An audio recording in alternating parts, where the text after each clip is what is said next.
So we're making a fire by friction using a bow drill. These are the 5 different pieces of the bow drill.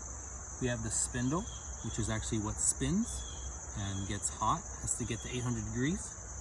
We have the bearing block, which is going to go on top where my hand is going to go.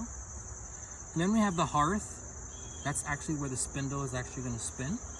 There's a tiny little notch out there. That's a very key point. That's going to catch the dust that's going to turn into the actual ember. And then we have a flexible piece of wood and a string. Normally you have to have something to catch. I have a little tiny piece of bark. And then it's all about body mechanics. So you can see I'll put the spindle, I'll put the hearth down.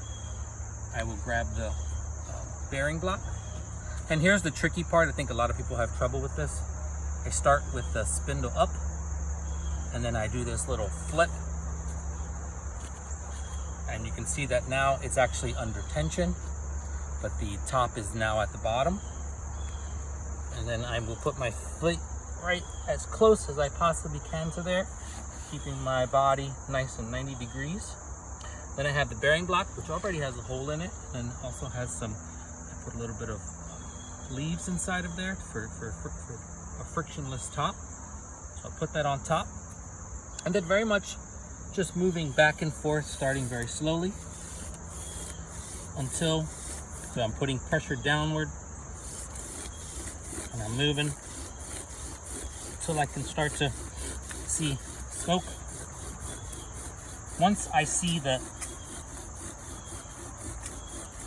can see that the actual